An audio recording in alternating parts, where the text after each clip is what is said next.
Let's get on board then Vetri Subramaniam, who's joining in on the show. He is a CIO at UTI AMC. Vetri, so good to have you. Thanks so much for joining in. And it seems like in the conversations as well in the past with a lot of market experts, they were alluding to the fact that if at all there were to be a sort of change in the undertone of the market, that would largely be led by global events or global developments. Do you think what we're seeing play out right now warrants, a sort of a decisive change in the market sentiment? I'm not sure everybody has managed to figure out the geopolitical implications of whatever has happened over the last 3 days in the Middle East and what that could actually mean for markets. But I think, the bigger sort of trend and is obviously that this is something which could create a fresh round of instability. We already have one conflict in Europe. Adding another conflict to that in the Middle East doesn't really create anything good, so nothing good is going to come out of it, is the way we would look at it. And I think the larger issue remains one of the fact that, both in an Indian context as well, we had the monetary policy last week where clearly they continue to sort of reiterate their desire to keep things slightly tight. And in the US, you had a phenomenal jobs number on Friday, which once again sort of, raises concerns there that could be perhaps even one more rate hike in the US. And certainly the plank of, higher rates for longer is becoming very, very, sort of something that the markets will have to deal with. And I think all of that doesn't bode well for valuations. Neither does it particularly bode well for earnings, because you're then talking about rates consistently being higher. So to my mind, that's sort of the panoply of, challenges that we face at this point of time. Having said all of that, Vetri, you think, India is already buying discounted crude from Russia.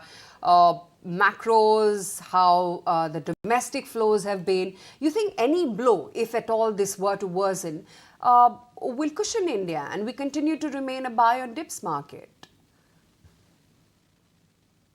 I think let's just step back for a moment. Clearly India is in a reasonably good place, and that's because of some of the sound macroeconomic policies we've followed over the last few years, particularly post-pandemic. And that's resulted in the fact that we've come out over this period with a fiscal which, was hurt, but is starting to heal. It's at least moving in the right direction.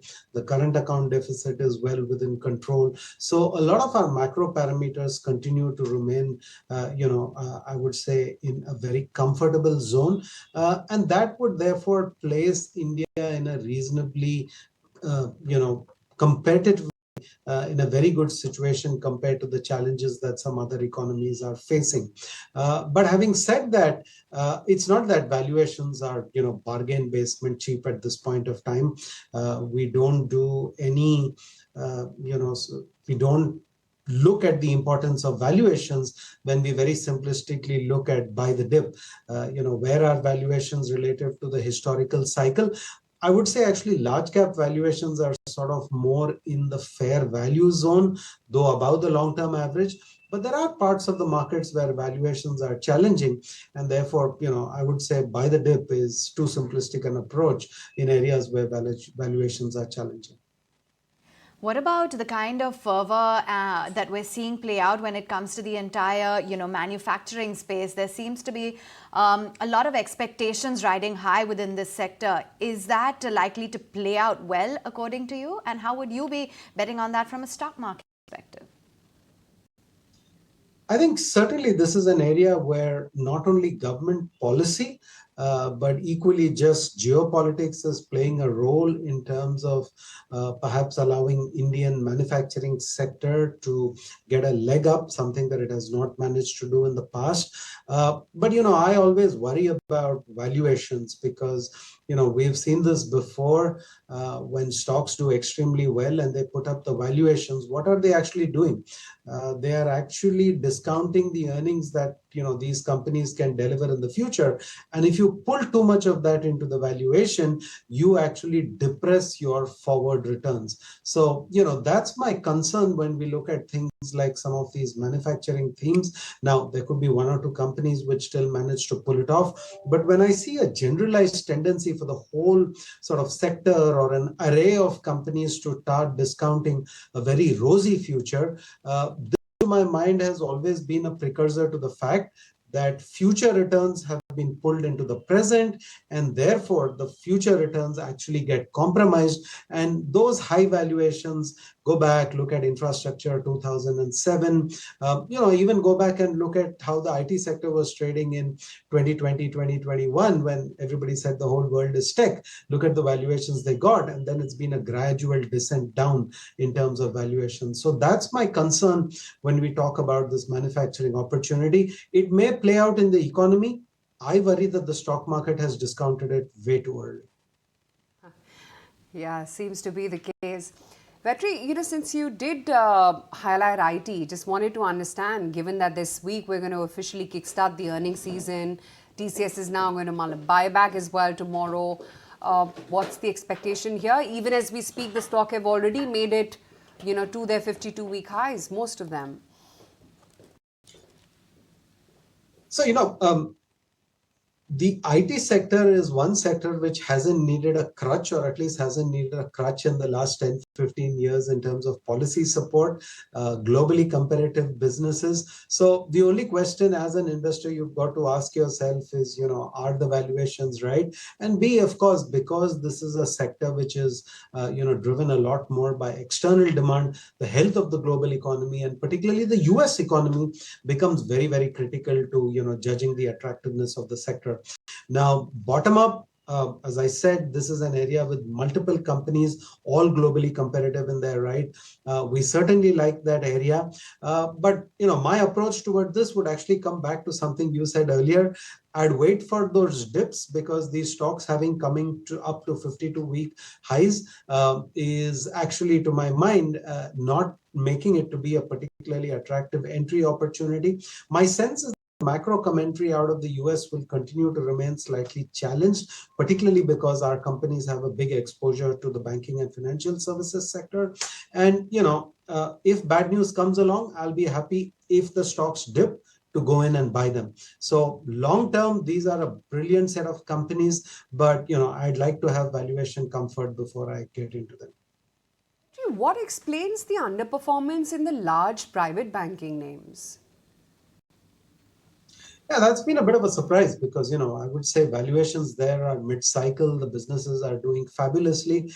Maybe the market's, sort of given a bid up to some of the other banks, which don't necessarily have very strong outcomes in terms of return on assets. But, what we've seen through this last 2 years has been a pattern in which credit costs have come in much lower than what people were anticipating.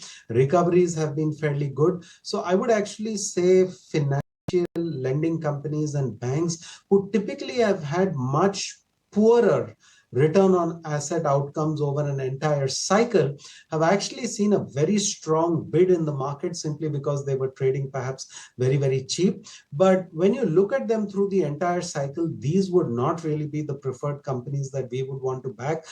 So large banks have been disappointing, but I do think the top 5 or 6 lending institutions in this country, their incremental market share is now close to almost 2/3 of incremental deposits and loans. And I think that's the place I would be very happy to back.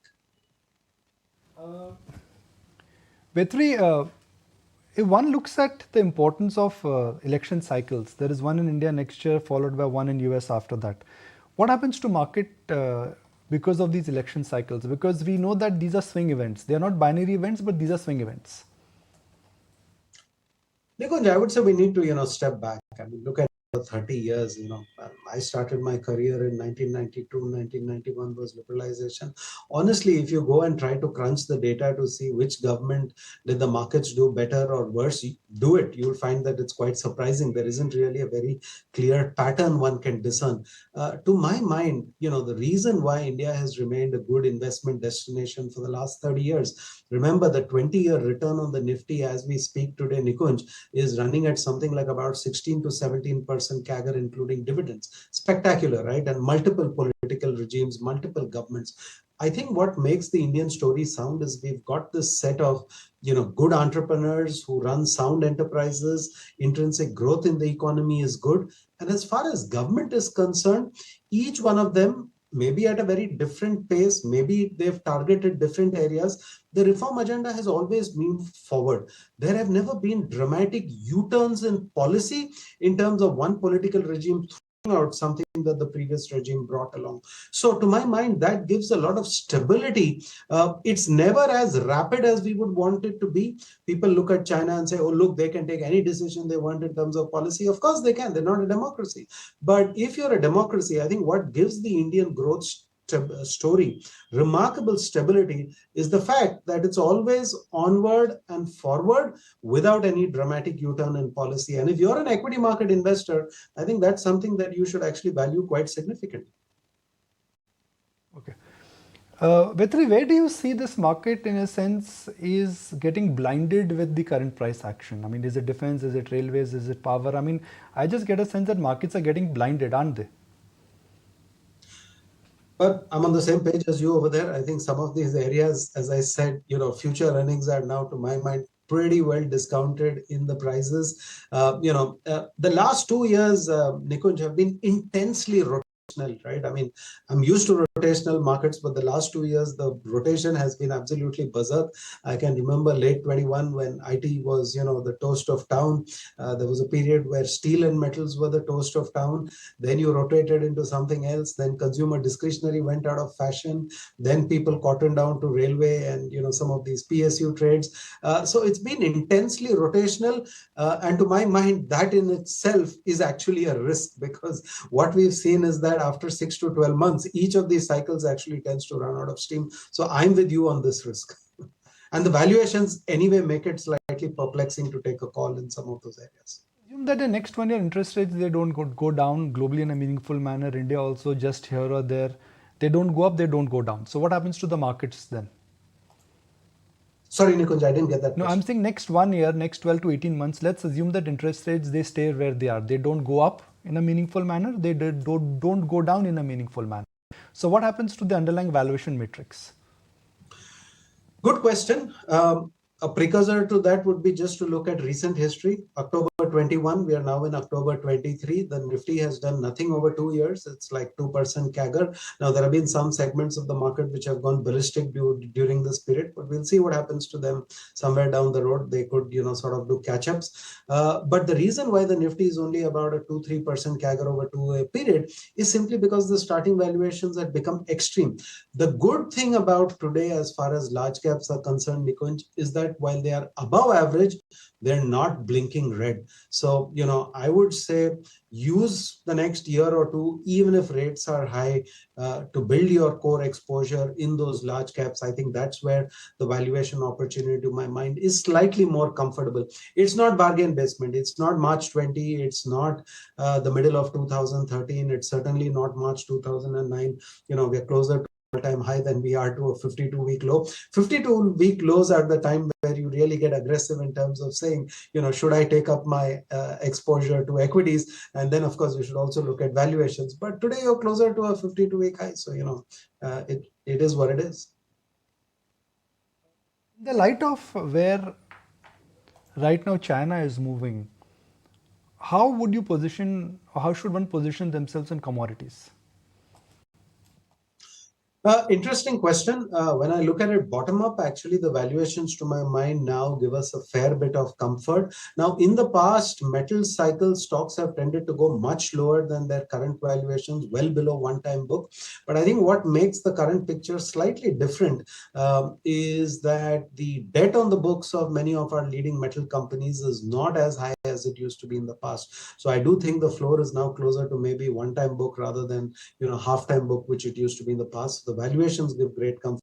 You're absolutely right. I can't see China sort of reporting any sort of gangbuster growth, and therefore that's not going to be a leg up for commodities. But the valuation comfort is there, and that's good enough for me to take a chance. I think as far as China is concerned, the other thing that we need to keep in mind, Nikunj, is look, they're pulling off a transition in their growth model.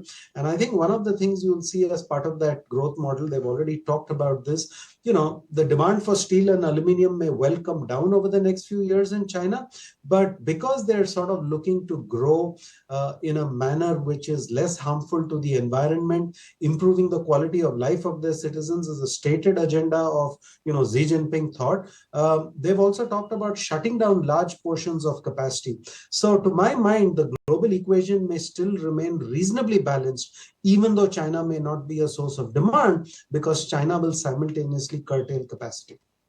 Sure. Vetri, great to have you on the show today and get in all those insights. Thank you so much. Okay, let's